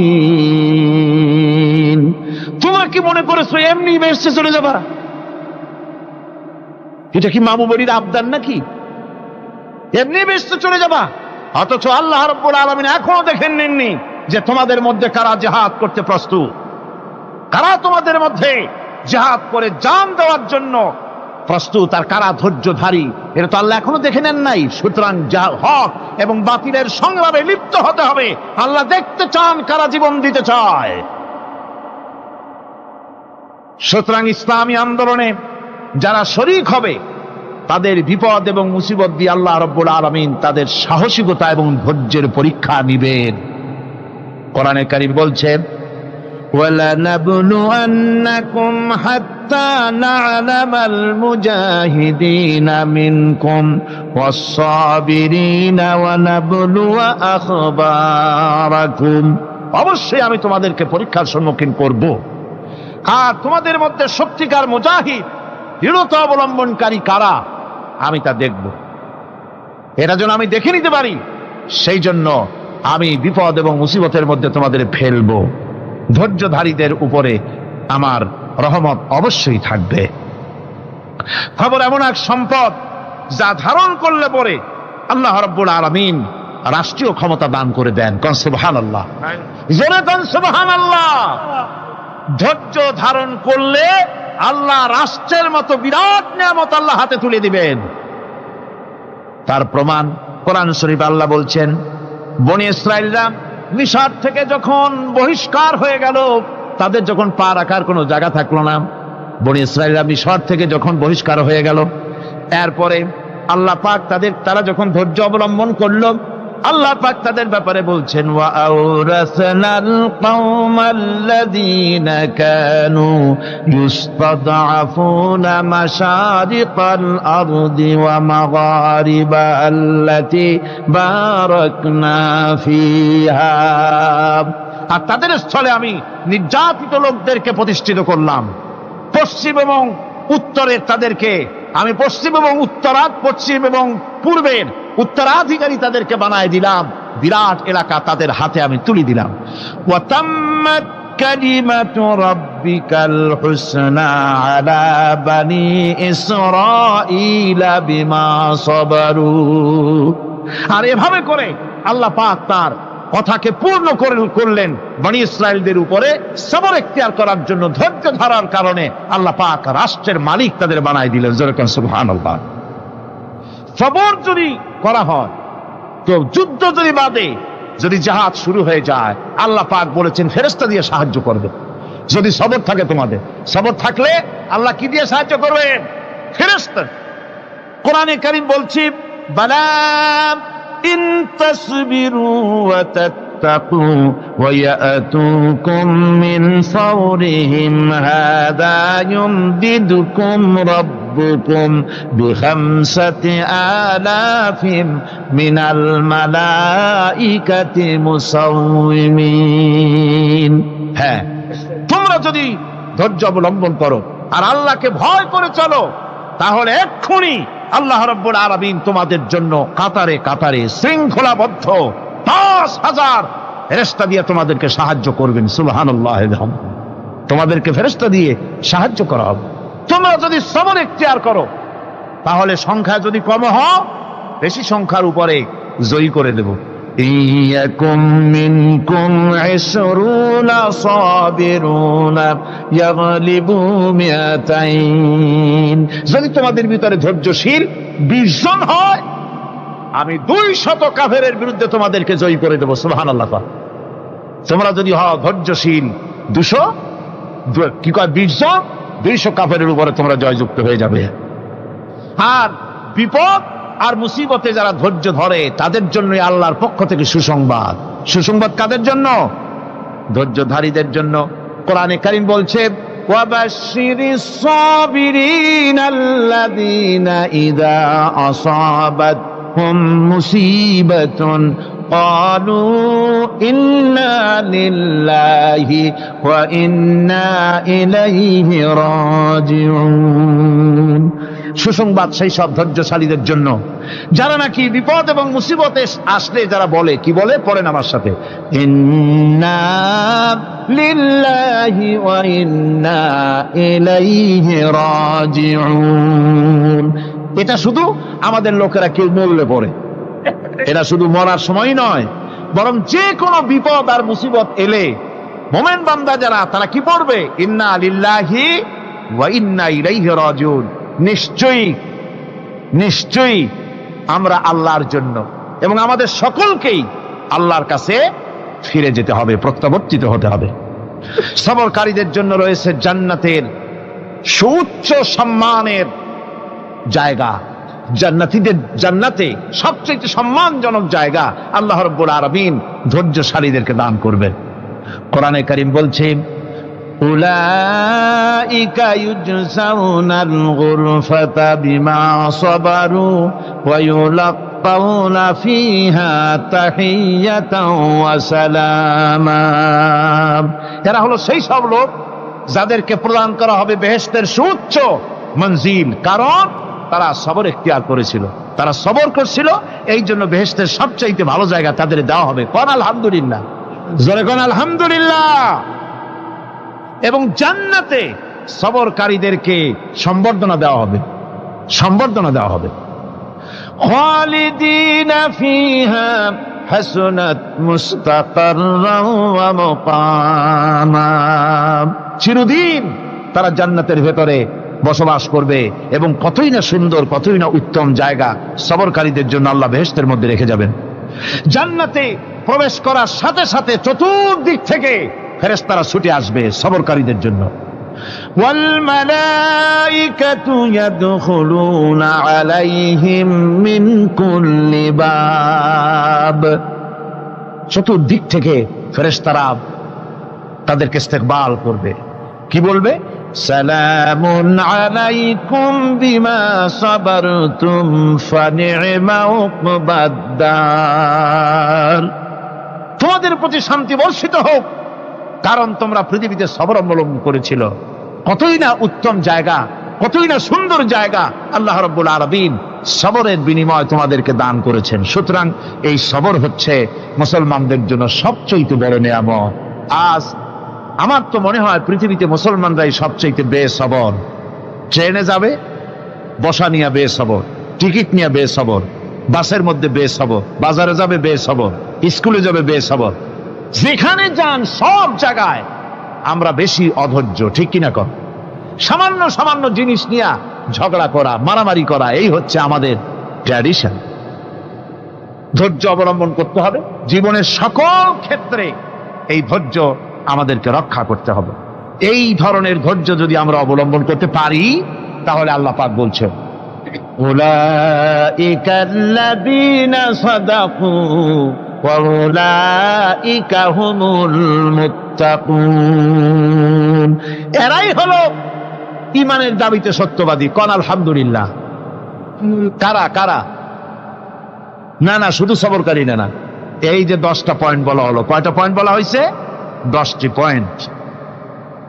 সেই 10টি পয়েন্ট যারা পালন করবে এরা হলো ঈমানের দাবিতে সত্যবাদী, আর এরাই হচ্ছে প্রকৃতপক্ষের মুত্তাকি। আমরা মুত্তাকি বুঝি দাঁতে ছাতা, দাড়ি টাড়ি আশ্রয় না, জাব্বা জুব্বা গায়ে দিয়ে কোনো জায়গায় পড়ে থাকে। হ্যাঁ, এটা বড় মুত্তাকি, খুব পরহেজগার। সালার চট্টর যদি পরে তাহলে তো আরো বড় পরহেজগার। জি, আর যদি কাপড় চোপড় মোটেও না থাকে তাহলে তো খাজা বাবা হয়ে গেল। জি, নাউযুবিল্লাহি মিন যালিক। আর আল্লাহ বলছে মুত্তাকি কারে কয়? শোনো, এরে কয় মুত্তাকি যাদের মধ্যে এই 10টা গুণ আছে। এই 10টি সত্য যদি সম্পাদন করতে পারি, যদি আমল করতে পারি, জীবন ধন্য হয়ে যাবে। সেই 10টি কথা আমি আবার আপনাদের স্মরণ পটে তুলে দিতে চাই, প্যাকেট করে পকেটে উঠাই দিতে চাই, যেন বাড়ি নিয়ে যেতে পারেন। 1 নম্বর হচ্ছে 10টি পয়েন্টের 1 নম্বর আল্লাহর প্রতি ঈমান। 1 নম্বরে আল্লাহর প্রতি ঈমান, 2 নম্বরে পরকালের প্রতি ঈমান, 3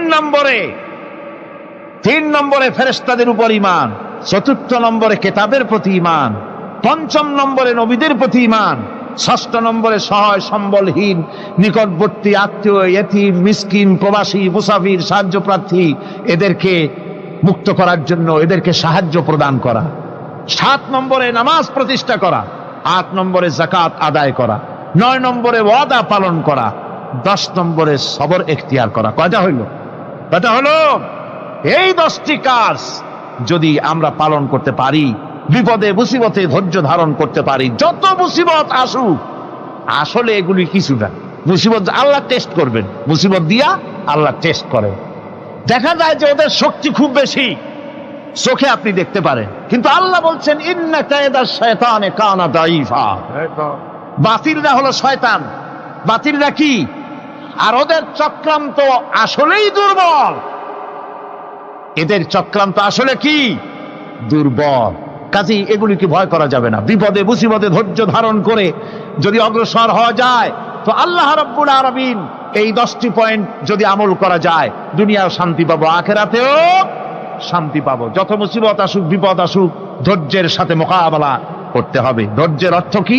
আমি আগেই বলেছি, ধৈর্যের অর্থ হচ্ছে অবিচলতা, দৃঢ়তা, বরদাস্ত করা, সহিষ্ণুতা, ধীরতা, স্থিরতা। ধৈর্যের অর্থ এটা নয় একজন একটা থাপ্পড় মারলো আর আপনি বলবেন যে বাবা ব্যথা পাইছো নাকি, তাহলে আরো একখান থাপ্পড় দিয়া দাঁত আমার সবগুলো ভালায় না। এর নাম ধৈর্য নয়। ধৈর্য হচ্ছে পরিস্থিতির মোকাবেলা করতে হবে সাহসিকতার সাথে, এর নাম হচ্ছে ধৈর্য। ওই যে আমি একটা দৃষ্টান্ত দিয়ে থাকি, এক সাপ একবার মুরিদ হয়েছিল এক পীর সাহেবের কাছে। পীর বলছিলেন যে আমি তো এইসব সাপ টাপ মুরিদ বানাই না। কয় না হুজুর, আমারে বানান। তারপরে মুরিদ বানায় কিছু অজিফাতারে শিখাই দিল, আর বললো খবরদার কাউকে দংশন করবে না। ঠিক আছে, সে যায়া জিগারাজগার শুরু করে দিয়েছে। এর মধ্যে জমিনে রাখাল আসছে, ধান কাটছে, ধানগুলো নিবি কি করে, দড়ি দাড়ি পাচ্ছে না, তো কি করা যায়, বানবে কি দিয়া? সন্ধ্যার পরে অন্ধকারে দেখে যে দড়ি একটা পড়ে আছে। ও যে কি দড়ি তা তো ওরা বোঝে না, ওইটারে নিয়ে ধানরে ফেসাইয়া লেজ দিয়ার মাথা দিয়ে এরকম করে বাসেটারে দিয়ে বাঁধছে। সাপ তখন বলতেছে, হায় হায় রে, কেবল যে মুরিদ হইছি তা না হলে তুই ঠিক পাইছি যে আমি কি ধরনের দড়ি। এরপরে নিয়ে বাড়ি নিয়ে ভালাই দেশে ডরে খুলে সাপটার ঘাড় গেছে মস্কিয়া। বহুত কষ্ট করে হুজুরের বাড়ি গিয়ে হাজির, কয় যে হুজুর কি একখান জিকের শিখাইলেন, আমার তো ঘাটটার মস্কে শেষ। আশ্চর্য কথা, কত মানুষ মুরিদ হইলো, কত কিছু মুরিদ হইলো, কারো তো জিকের করলে ঘাড় মস্কে যাবে কেন, এটা কেমন কথা? কয় হুজুর ঘটনাই। আরে বেটা ঘটনা এইটা, তুই কি করছিলি? কয় যে আপনি যে নিষেধ করছেন দংশন করতে, আমি তো দংশন করতে পারিনি। আরে বেটা, দংশন করতে নিষেধ করছিলাম, ফোঁস করতে তো নিষেধ করি নাই। তোরে যখন দড়ি মনে পেরে হাত দিছিল, ফোঁস করে উঠতি, ওই রাখাল লাফ দিয়া বন আর পার হইয়া দিল্লি চলে যেত। কাজী ধৈর্যের মানে শীত হয়ে পড়ে না। ধৈর্য মানে অবিচলতা, দৃঢ়তা নিয়ে শক্তি সঞ্চয় করে আল্লাহর উপরে ভরসা করে বাতিলের বিরুদ্ধে ঝাঁপিয়ে পড়তে হবে, বাতিল উৎখাত হতে বাধ্য হবে। অনাটনে, বিপদে, মুসিবতে আর হক আর বাতিলের সংঘর্ষ চলাকালীন ধৈর্য ধারণ করা, এটা হলো সবচাইতে একটা বড় কোয়ালিটি। কোরআনে কারিমে সবর শব্দটি সবচাইতে বেশি ব্যবহার করা হয়েছে। সর্বাধিক ব্যবহৃত শব্দ কোনটি? সবর। সবর আরবি একটি মৌলিক শব্দ, এমন একটি মৌলিক শব্দ যার তাৎপর্য অন্য কোনো ভাষা দিয়া খবরটা বললে যেমন বোঝানো যায়, অন্য কোনো ভাষা দিয়া এটার অর্থ করে এটার হক আদায় করা সম্ভব না। আর এই সবর কোরআনে কারিমে বিভিন্ন জায়গায় বিভিন্ন অর্থে ব্যবহার হয়েছে। যেমন সবর শব্দের অর্থ হচ্ছে অবিচলতা, বাংলায় যা বোঝানো যায়। সবর শব্দের অর্থ হচ্ছে অবিচলতা, দৃঢ়তা, সহিষ্ণুতা, মন মেজাজের সমতা, ধীরতা, স্থিরতা, কষ্ট সহিষ্ণুতা, বরদাস্ত করা। এগুলি এই সবরের এই শব্দ, এই অর্থগুলি কোরআনে কারিমের বিভিন্ন জায়গায় বিভিন্ন রকম এটাকে ব্যবহার করা হয়েছে। সবর একটি মৌলিক মানবীয় গুণ। এই গুণ যার মধ্যে আছে, সে তার নৈতিকতার শীর্ষে পৌঁছে যেতে পারে। আর এই গুণটি যার মধ্যে অভাব, এই সবর যার ভিতরে নাই, সে মানুষের পর্যায়ে পড়ে না। যত অসুবিধা, যত কষ্ট, যত রকমের বিপদ মুসিবত, যত রকমের অসুবিধার সৃষ্টি হয়, তার মূলীভূত কারণ হচ্ছে ধৈর্যের অভাব, সবরের অভাব। দুনিয়ার সমস্ত নবী রাসূলগণ সবর অবলম্বন করেছেন। তারা ছিলেন সবরের মূর্ত প্রতীক। সবর কাকে বলে দুনিয়াবাসীকে তারা তা দেখিয়ে দিয়েছেন। নিজ নিজ কওমের কাছ থেকে যখন কওমের কাছে নবীরা দাওয়াত দিয়েছেন, ইসলামের দ্বীনের দাওয়াত দিয়েছেন, তখনই সমাজপতিরা, রাষ্ট্রশক্তি তাদের উপরে, নবীদের উপরে ভেঙে পড়েছে, অত্যাচার করেছে। আল্লাহর পয়গম্বরেরা এই সমস্ত অত্যাচারের মোকাবেলায় চরম ধৈর্যের পরিচয় দিয়েছেন। কোরআনে কারিমে উল্লেখ করা হয়েছে, অত্যাচারের মোকাবেলায় আম্বিয়ায়ে কেরাম যা বলেছেন সেটা হলো এই, ওয়ামা লানা আল্লা নাতাওয়াক্কালা আলাল্লাহি ওয়া ক্বাদ হাদানা সুবুলানা। আল্লাহ পাক বলেন, পয়গম্বরেরা বলেছেন আমরা আল্লাহর উপরে ভরসা করব না, তো কার উপরে ভরসা করব? তিনি তো আমাদেরকে সঠিক পথ দেখিয়েছেন, সঠিক রাস্তা আমাদের দেখিয়েছেন, সুতরাং তার উপরেই তো আমরা ভরসা করব। ওয়ালানাসবিরান্না আলা মা আদাইতুমুনা ওয়া আলাল্লাহি ফালিয়াতাওয়াক্কালিল মুতাওয়াক্কিলুন। তোমরা আমাদের যে সব কষ্ট দাও, পীড়ন দাও, সেজন্য আমরা ধৈর্য অবলম্বন করব। তোমরা আমাদেরকে কষ্ট দিচ্ছ, আমরা ধৈর্য অবলম্বন করব আর ভরসা করব কেবলমাত্র তার উপরে যে আল্লাহ রাব্বুল আলামিন আমাদেরকে নবী করে পাঠিয়েছেন, সেই ভরসা করতে হলে সেই আল্লাহর উপরেই তো ভরসা করা উচিত। আমরা সেই আল্লাহর উপরে ভরসা করে আছি। তোমাদের যত খুশি আমাদের বিরুদ্ধে ষড়যন্ত্র করো, আমাদেরকে অত্যাচার করো। কোরআনে কারিমে হযরত হুদ আলাইহিস সালামের ঘটনা আল্লাহ রাব্বুল আলামিন এভাবে এনেছেন, তামাম এলাকার মানুষ তার বিরুদ্ধে ক্ষিপ্ত হয়ে গিয়েছে। সমাজের লোক, রাষ্ট্রশক্তি হযরত হুদ আলাইহিস সালামের উপর অত্যাচারের পাহাড় ভেঙে দিয়েছে। হযরত হুদ আলাইহিস সালাম একা মানুষ, সমাজের রাষ্ট্রশক্তির এই দুর্বিসন্ধির ষড়যন্ত্রের চ্যালেঞ্জ তিনি গ্রহণ করলেন। আর তিনি বললেন, তিনি যেটা বললেন আল্লাহ পাক কোরআনে তা কোট করে দিলেন। দুনিয়ার সমস্ত ইসলামী আন্দোলনের কর্মীদের জন্য আল্লাহ পাক কোট করে দিলেন, সমস্ত মুমিনদের জন্য তা উল্লেখ করলেন। হুদ আলাইহিস সালাম তিনি জাতিকে বললেন, ফাকিদুনি জামিআন তুম্মা লা তুনদিরুন। তোমাদের যত ক্ষমতা আছে সমস্ত ক্ষমতা নিয়ে আমার বিরুদ্ধে তোমরা ষড়যন্ত্র করো, আর আমাকে এতটুকু অবকাশ দিও না। আমি সেই আল্লাহ রাব্বুল আলামিনের উপরে ভরসা করেছি, যার কুদরতি হাতের ভিতরে আমার জান, আর গোটা পৃথিবীর সমস্ত প্রাণীর জান যার কুদরতি হাতের মধ্যে। যার হাতের ভিতরে গোটা পৃথিবীর সমস্ত জান, সে আল্লাহর উপরে ভরসা করেছি। যা খুশি তোমরা আমার বিরুদ্ধে করতে পারো। সুবহানাল্লাহ। এটার নাম হলো ঈমান, এটার নাম সবর, এটার নাম ধৈর্য। এই ধৈর্য আসে ঈমানে কামেল হলে পরে এবং আল্লাহর উপরে পরিপূর্ণ বিশ্বাস হলে পরে। যদি কারো দিনের মধ্যে কথা বিশ্বাস থাকে যে আমার জন্য আল্লাহর পক্ষ থেকে যদি কোনো বুলেট নির্ধারণ করা থাকে, গোটা বিশ্ব যদি আমাকে পাহারা লাগায়, ওই বুলেট থেকে আমাকে বাঁচাইতে পারবে না। আর আমার জন্য যদি একটা বুলেট আল্লাহ কর্তৃক নির্ধারিত থাকে, তাহলে গোটা পৃথিবীর মানুষ চেষ্টা করেও সেই বুলেট থেকে আমাকে রক্ষা করতে পারবে না। এটার নাম হচ্ছে ঈমান। এই ঈমান যখন মানুষের মধ্যে সৃষ্টি হয়ে যায়, তখন সে বিপ্লবী শক্তিতে পরিণত হয়ে যায়। তার কাছে ভয় বলে কোনো জিনিস থাকে না, যেহেতু সে তো ভরসা করেছে এমন শক্তির কাছে যার চাইতে প্রচন্ড ক্ষমতা আকাশেও কারো নাই, জমিনেও। তিনি কে? জোরে চিল্লায় বলেন, তিনি কে? আমার বন্ধুগণ, রাসূল করিম সাল্লাল্লাহু আলাইহি ওয়াসাল্লাম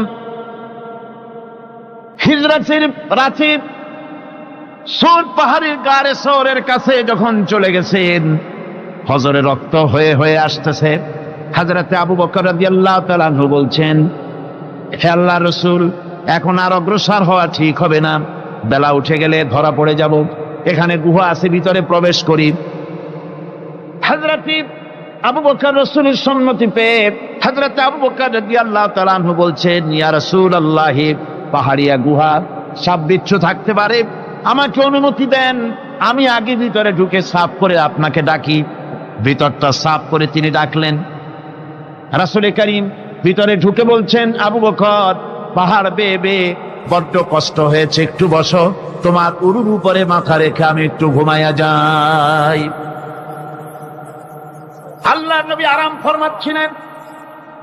সকালবেলায় কাফির বেঈমানরা যখন আস্তে আস্তে করে গুহা মুখে পৌঁছে গেছে, পায়ের চিহ্ন এখানে শেষ, তাদের নিশ্চিত ধারণা এর ভিতরে নবীজি আছেন। বলছে, বেরিয়ে আসো। একজন বলে নাই, আর একজন বলে আছে। এভাবে তাদের মধ্যে দ্বিমত হয়ে গেল। হযরত আবু বকর বলছেন, ইয়া রাসূলুল্লাহ, আমরা তো ধরা পড়ে গেছি, আমাদের তো আর উপায় নাই। এই গুহাটা এতই অগভীর, শুয়ে যদি হাঁটু উঁচু করা যায় উপর থেকে দেখা যায়, বসলে পরে মাথা দেখা যায়, ধরা তো পড়ে গেছি, উপায় নাই। আল্লাহর নবী তখন তার হাবিব, তার বন্ধুকে কি বললেন? বিশ্ববাসীর জন্য আল্লাহ পাক কোরআনে তা উঠায় দিলেন। নবীজি তার বন্ধুকে ডেকে বললেন, লা তাহজান ইন্নাল্লাহা মা'ানা। ও আমার সাথী, কোনো চিন্তা করো না, ভয় পেও না, শঙ্কিত হয়েও না, আমরা মাইনরিটি নই, আমরাই মেজরিটি, কারণ আল্লাহ রাব্বুল আলামিন আমাদের সাথে আছেন। সুবহানাল্লাহ। এই চিন্তা, এই ধারণা যদি মানুষের মনের মধ্যে থাকে, তাহলে কখনোই তার মন দুর্বল হবে না, ঈমান দুর্বল হবে না। ربنا ظلمنا أنفسنا وإن لم تغفر لنا وترحمنا لنكونن من الخاسرين ربنا لا تزغ قلوبنا بعد إذ هديتنا وهب لنا من لدنك رحمة إنك أنت الوهاب। আয় আল্লাহ তাআলা, এই বিশাল জনসমুদ্র নিয়ে তোমার দরবারে হাত তুলেছি পবিত্র মেরাজের রজনীতে। আয় আল্লাহ, তুমি দয়া করে মেহেরবানি করে আমাদের আলোচনা, দুরুদ সালামের সওয়াব আমাদের বিশ্ব নবী, তোমার প্রিয় হাবিব জনাবে মুহাম্মদ রাসূলুল্লাহ সাল্লাল্লাহু আলাইহি ওয়াসাল্লামের রূহ মুবারকে পৌঁছায়া দাও। সমগ্র বিশ্বের মাটির নিচে যত মুমিন মুমিনাত শুয়ে আছেন, তাদের আরো আর পরে সওয়াব পৌঁছায় দাও। আমাদের মা বাপ যাদের দুনিয়া থেকে বিদায় হয়ে গেল, আল্লাহ কবরগুলিকে জান্নাতের টুকরায় পরিণত করে দাও। রব্বির হামহুমা কামা রব্বায়ানি সগীরা। পড়েন সবাই, রব্বির হামহুমা কামা রব্বায়ানি সগীরা। আয় আল্লাহ তাআলা, বহু মানুষ দোয়া চেয়েছি, কতজনের কত কষ্ট, কেউ হসপিটালে আছে, কারো অপারেশন হবে, কেউ বা মরে গেছে, কেউ বা মামলা মোকদ্দমায় আছে, কেউ বা পারিবারিক অশান্তিতে আছে। আল্লাহ, যিনি যেই নিয়তে দোয়া চেয়েছে মেহেরবানি করে সেই নেক নিয়ত তোমার দরবারে কবুল করে নাও। বিপদগ্রস্ত লোকগুলিরে বিপদ থেকে বাঁচাইয়া দাও। আয় আল্লাহ রাব্বুল আলামিন, এই মাহফিলে লক্ষ লক্ষ জনতা সমুদ্রের ঢেউর মতো চতুর্দিক থেকে আসতে থাকে। তুমি আর তোমার কোরআন আর তোমার রাসূল ছাড়া কোনো স্বার্থ কারো মনে নাই। কাউরে রিক্সা ভাড়া দেওয়া হয় না, ট্রাক ভাড়া, বাস ভাড়া কাউকে দেওয়া হয় না, এক লোকমা খানাও এখানে পায় না, তাবাররুক বা সিন্নি বিতরণও হয় না। আয় আল্লাহ, নিঃস্বার্থ ভাবে এই লোকগুলি যাতায়াত করে। আল্লাহ, তোমার কোরআনের বরকতে সকলকে তুমি গুনাহ মুক্ত করে দাও। আয় আল্লাহ তাআলা, যাতায়াতটা আসান করে দিও, যাতায়াতের পথে কারো যেন কোনো বিপদ না হয়ে যায়। আয় আল্লাহ তাআলা, বাড়ি ঘর ফালায় আসে, বাড়ি ঘর তোমার ফেরেশতা দিয়া তুমি হেফাজত করো। রব্বুল আলামিন, মা বোনেরাও কষ্ট করে আসে, আল্লাহ তুমি দয়া করে এ মাহফিলে যারা শরীক হয়, এ মাহফিলে কোরআনের মাহফিলে শরীক হওয়ার কারণে তোমার কাছে একটা দাবি করি। দাবিটা হলো, মেহেরবানি করে সব মানুষকে তোমার কাবা ঘর দেখাও। যারা উপস্থিত হয়েছে সকলকে তোমার হাবিবের রওজায় গিয়া সালাম দেওয়ার তৌফিক দাও।